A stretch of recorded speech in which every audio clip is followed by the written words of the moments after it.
Las historias de los dioses inmortales se contaban en Grecia junto a cada hogar y se convertían en tema de canciones populares. Entre todos aquellos relatos heroicos, ninguno era más popular que la historia de cómo Apolo construyó para Poseidón las célebres murallas de Troya. Muchos músicos habrían estado encantados de prestar tal servicio solo por la fama que les traería, pero temían que cualquier intento de imitar a Apolo terminara en fracaso y en objeto de burla. Por eso, ningún mortal se atrevía a afirmar que podía someter a las piedras y a las rocas con su música. Sin embargo, había un músico que ansiaba demostrar que su música estaba a la altura de la de Apolo, Anfión, rey de Tebas. Como sabía que no sería prudente rivalizar abiertamente con un inmortal, decidió poner a prueba su habilidad no ante todos, sino de noche, mientras todos dormían. Deseaba construir alrededor de la ciudad de Tebas una alta muralla, semejante a la que Apolo había levantado alrededor de Troya. Cuando el sol se puso y la oscuridad cubrió la tierra, Anfión llegó justo afuera de las puertas de la ciudad y comenzó a tocar su lira. Las piedras se elevaron de inmediato del suelo y, siguiendo el ritmo, ocuparon en poco tiempo su lugar en el sólido muro que se alzaba. Aquella muralla era una defensa más firme de lo que podría haber construido la mano humana.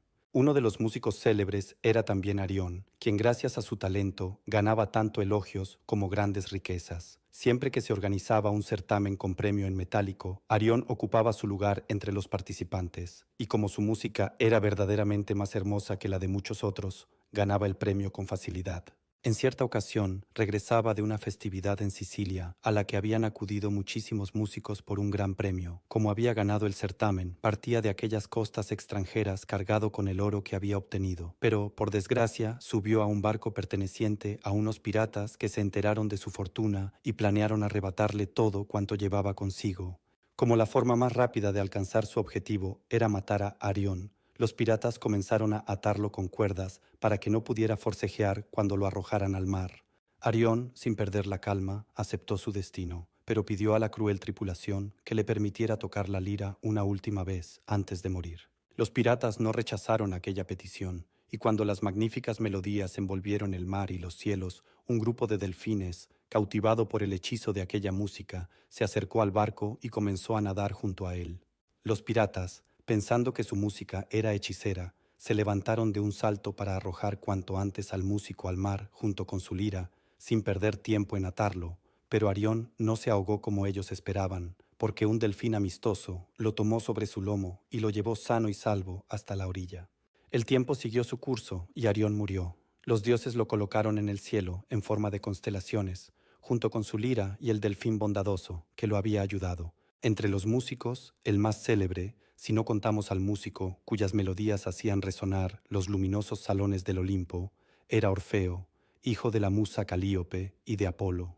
Cuando aún era muy pequeño, su padre puso una lira en sus manos y le enseñó a tocarla, pero Orfeo no necesitaba maestro alguno. En cuanto tomaba la lira en sus manos, todos los animales salían de sus guaridas y corrían hacia él. Los árboles de las laderas se acercaban para escuchar, y a su alrededor brotaban en racimos flores que, cansadas de su sueño bajo la tierra, despertaban. En el tiempo en que Orfeo quiso casarse con Eurídice, la de cabellos dorados, también había otros que pretendían a la joven. Aunque le ofrecían generosos regalos reunidos de los 4 rincones del mundo, no habían logrado conquistar su corazón. Eurídice, dándole la espalda a todo aquello, aceptó como esposo a Orfeo, que no tenía otra cosa que ofrecerle más que su música. El día de la boda reinaban, una vez más, la dicha y la alegría de siempre. Pero ocurrió un hecho que habría de arrojar una sombra sobre la felicidad de los recién casados. Himeneo, dios del matrimonio, llegó con su antorcha en la mano para bendecir las celebraciones nupciales, pero del fuego, que debía arder resplandeciente y sin humo, comenzaron a elevarse humaredas, como si anunciaran una desgracia futura. Este presagio funesto no tardó en cumplirse. Un día, mientras Eurídice caminaba por la pradera, se encontró con un joven llamado Aristeo, que, fascinado por su belleza, quería obligarla a escuchar sus palabras apasionadas. Para librarse de aquella situación tan incómoda, Eurídice echó a correr. Pero, mientras corría, pisó de repente una serpiente venenosa. La serpiente se volvió con rapidez y mordió a Eurídice. Estaba ya muy cerca de su casa cuando el veneno hizo efecto, y Orfeo supo de esta triste desgracia por los labios de Eurídice, que exhalaba su último aliento. Apenas Hermes se llevó el alma de Eurídice, su esposo, desolado por haber perdido a su amada, se presentó en los luminosos salones del Olimpo y, postrándose ante el trono de Zeus, suplicó al rey de los dioses y de los hombres que le devolviera a su esposa. El corazón de los dioses no podía resistir en absoluto la muerte de quienes morían siendo tan jóvenes. Por eso Zeus permitió a Orfeo descender al reino subterráneo, para transmitir a Hades aquel deseo que tanto anhelaba cumplir. El viaje al reino de los muertos era arduo y estaba lleno de peligros, y el camino que conducía hasta allí era uno por el que ningún mortal había puesto jamás un pie. Pero el amor que Orfeo sentía por Eurídice le hizo olvidar todos los peligros del trayecto, y en cuanto pronunciaba su nombre, desaparecían los temores que se abatían sobre su corazón en medio de la oscuridad. Con la lira en la mano, cuando llegó a las puertas del reino subterráneo, el cruel perro de 3 cabezas, Cerbero, no le permitió pasar. Orfeo se detuvo en aquella oscuridad imprecisa y comenzó a tocar la lira. A medida que tocaba, el gruñido del perro cesó y su respiración ruidosa se apaciguó. Así, Orfeo pudo continuar su camino sin dificultad, mientras seguía tocando suavemente su lira y su música llegaba hasta las sombrías profundidades del reino subterráneo, donde las almas culpables permanecían sin cesar ocupadas en sus castigos.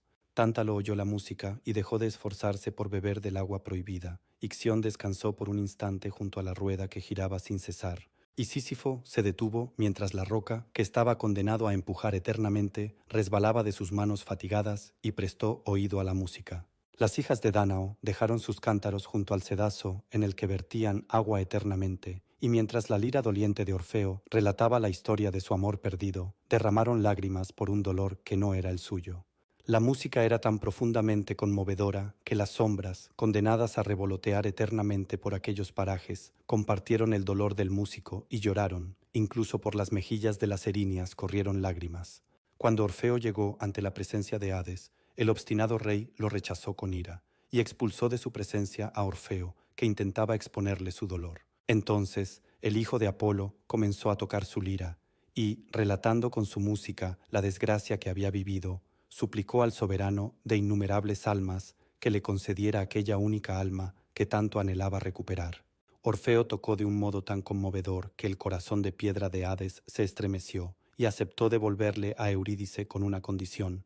Mientras abandonaran el reino de los muertos, Orfeo no volvería la cabeza ni una sola vez para mirar a Eurídice. Orfeo aceptó de buen grado aquella extraña condición. Así, Eurídice fue llamada de entre los millones de sombras de los silenciosos salones de la muerte. Hades le habló de la condición que había impuesto para concederle la libertad y le ordenó seguir a su esposo. Durante el fatigoso viaje de regreso al mundo de los vivos, aunque Orfeo ansiaba lanzar una mirada furtiva a Eurídice para ver si la tristeza había abandonado su rostro, no olvidó ni por un instante la promesa que había hecho. Cuando se acercaban al primer punto donde la pálida luz del día tocaba la oscuridad más profunda, Orfeo creyó oír que su esposa lo llamaba y miró rápidamente hacia atrás para comprobar si seguía aún tras él. En ese mismo instante, la sombra que estaba justo detrás de él comenzó a desvanecerse, y desde muy lejos, una voz dolorida le dirigió una amarga despedida. Sabía que, aunque volviera a conmover al perro de 3 cabezas, Cerbero, y lograra convencer al sombrío barquero Caronte para cruzar el río, no se le concedería una segunda oportunidad para rescatar a su esposa de Hades.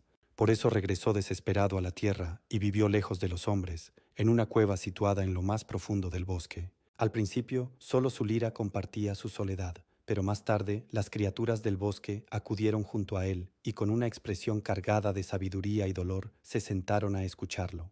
Incluso en las noches en que no podía conciliar el sueño y creía oír que Eurídice lo llamaba, no estaba solo. Murciélagos, búhos y los habitantes de la oscuridad lo rodeaban y veía luciérnagas acercarse hacia él desde los prados helados por la noche. Un día, un grupo de ménades lo encontró sentado ante la cueva, tocando una música llena de lamento, en la que vertía el dolor por su amor perdido, y le pidieron que tocara algo alegre con lo que pudieran acompañarlo bailando. Pero Orfeo, perdido en su dolor, no estaba en condiciones de tocar melodías alegres, y por eso rechazó aquella petición.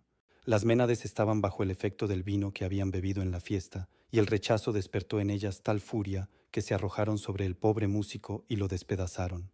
Después arrojaron su cuerpo destrozado al río. Mientras la cabeza de Orfeo era arrastrada por la corriente, Sus labios gritaron una y otra vez el nombre de Eurídice, hasta que todas las colinas resonaron con ese nombre y las rocas, los árboles y los ríos acompañaron aquel clamor doloroso.